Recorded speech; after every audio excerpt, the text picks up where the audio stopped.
Mais là, ça fait peur presque. On dirait elle arrive derrière toi comme ça là.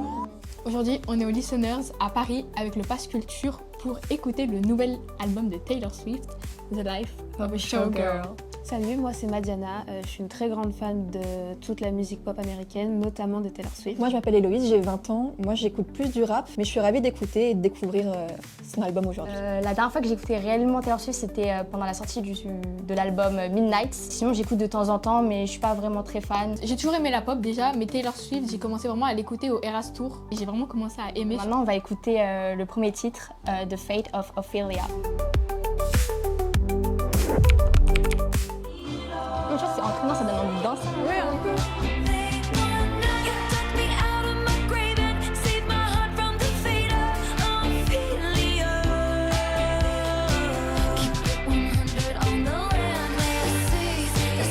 Ça te met direct dans l'ambiance de l'album. On connaît vraiment le style de Taylor Swift où on a des montées en gamme et après on revient avec le piano qui est presque en sourdine. Que ce soit les drums qu'on entend derrière, les kicks, forcément ça pousse à danser. J'aime beaucoup le bridge à la fin. De toute façon, pour moi, Taylor Swift, c'est vraiment la reine des bridges. Si on m'avait dit que ce son était sorti avant les années 2000, ça m'aurait pas choqué parce que ça a grave la même vibe. Sur la couverture, etc., on voit qu'elle montre vraiment une image audacieuse, mais je le retrouve pas dans le son. Après, il est entraînant, ça fait danser, etc. C'est vraiment sa pop à elle. Oui, voilà. On n'est pas choqué, c'est vraiment son son, on le reconnaît. L'instru, ça give un peu The Weeknd. On dirait un cœur qui bat. Mais là, ça fait peur presque. On dirait elle arrive derrière toi comme ça là. Là, tu peux plus te défouler en dansant, tu vois, pour le coup. Là, je sais pas comment on appelle ça, mais c'était pas mal ça.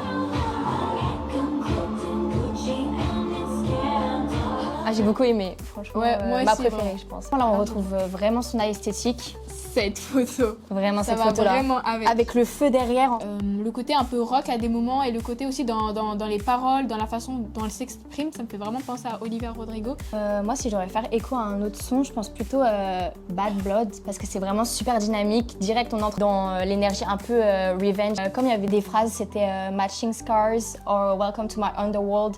Je trouve que vraiment, du coup, on zappe entre la pop assez cute pour avoir une pop plus dynamique, plus qui va percer. Même elle lui dit Take my hand, mais la façon dont elle l'a dit, c'était en mode Oui, vraiment. Ça me fait très penser à l'album 1989, l'ambiance très pop. T'as pas l'air provoque. Pas trop, non. C'est plat, je trouve. Mais j'aime beaucoup la guitare et elle chante bien.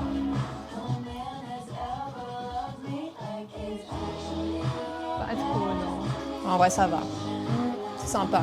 On voit que l'album, c'est vraiment une bonne vibe comparé au dernier qu'elle a sorti, qui était plus avec des musiques beaucoup plus tristes. Et toi, ça t'a ambiancé? Moi, je trouvais que les paroles étaient sympas. C'est un peu romantique. On sent qu'elle parle d'amour, donc forcément, ça apporte un peu de joie. J'ai bien aimé la guitare. J'ai bien aimé la façon dont elle a posé la voix à la fin, l'overlap. J'ai trouvé ça stylé. Mais en vrai, c'est tout. Je suis un peu habituée alors que je le découvre. Je trouve ça un peu redondant, quoi. Ouais, genre, si on me disait que ce son était sorti sur un autre album, ça ne m'étonnerait pas.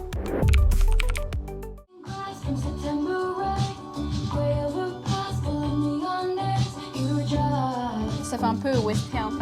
Je sais pas si c'est Millie ou Christ.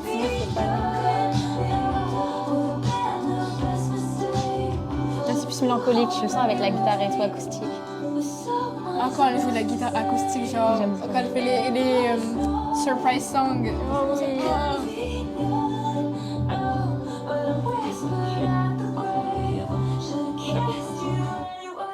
Il y a trop d'émotions en moi actuellement.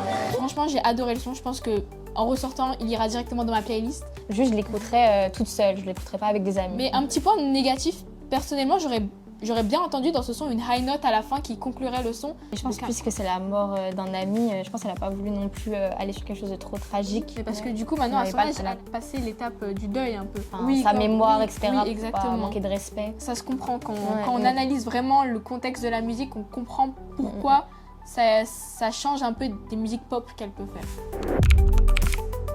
J'aime bien cette partie-là. C'est des violons derrière. On dirait que c'était un peu orchestral.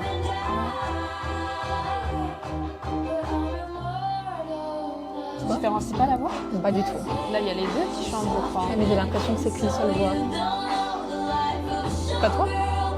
Mais là, j'entends plus la voix de Sabrina Carpenter. Là, c'est Sabrina. Non, c'était elle. J'aime beaucoup. Ça fait très The Life of a Showgirl. Ça fait vraiment, je trouve que ça clôture bien l'album. Et on entend bien, je trouve, le côté cabaret, justement, qu'on attendait avec la DA de l'album.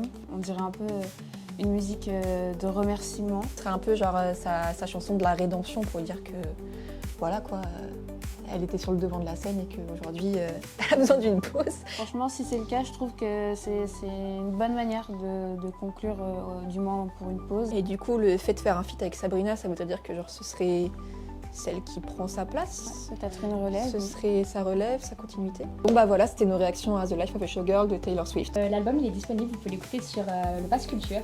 On a hâte d'avoir vos réactions et vos théories dans les commentaires. Merci beaucoup de nous avoir écoutés.